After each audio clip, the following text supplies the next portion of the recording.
Hello, thank you for joining me. This discussion is going to be on Worldox and Microsoft Teams. So what features do you get with the new Worldox to Microsoft Teams integration? You now have the ability to share documents both internally and externally using Teams.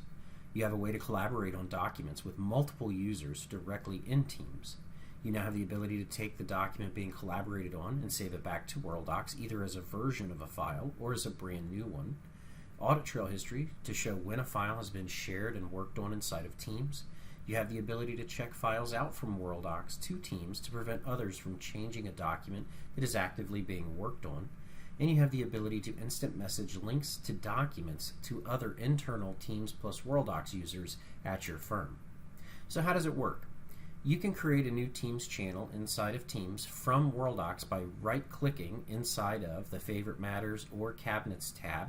If you expand your client matters and go to a matter folder and right-click on it, you'll see the right-click menu that's on the screen now. You have a Create Team file from Teams to Worldox Message Team. And that's how you can go in and create a team inside of the Teams channel in Worldox, which we'll show you here in just a moment. Once you choose to create a team in Worldox, it will generate a new Teams channel using the client number, matter number, client description, matter description. If you look on the screen, you'll see on the left-hand side here, I have client Nathan Management. I can see the client number 1 with the matter number 50, showing me the client and matter. And that's what it looks like when a team has been created inside of Teams based on Worldox. You also have other ways to send documents directly to Teams. In your Worldox function bar, you'll find that there are Teams menu options there for you. You'll also find in the top file menu at the very top of Worldox that there is a Teams integration piece or Teams buttons there as well. You'll also see that you have Teams buttons when you right-click on a document directly within a matter, which we're going to show you here now. So let's actually walk through and look at the Microsoft Teams integration. So here you can see I have Worldox up, and on the right I have Microsoft Teams. Splitting my screen to make it a little easier for you to see.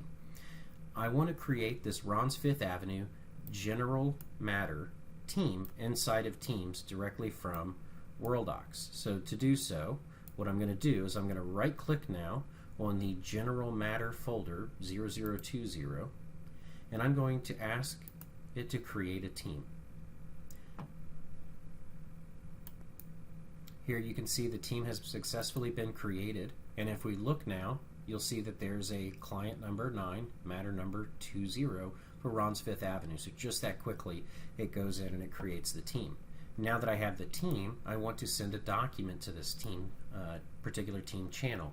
So to do so, I can go up to my function bar if I wanted to inside of Worldox. So here at the top, I can check out the teams, don't check out, send it to Teams, or I can bring files back. Here's the Teams option in the File menu at the very top. Again, check out the teams, don't check out the teams. And then you also have the right-click menu available to you on your document itself, where you can go down to the Teams button here.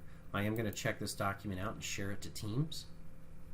Here it asks me which channel I'd like to put the document in. I'm going to tell it to go to Ron's Fifth Avenue General Channel and hit Upload. And as you can see, once you get your document sent to Teams, you now have the ability to go in and work on said document. Thank you. That's a brief look at the Worldox to Teams integration.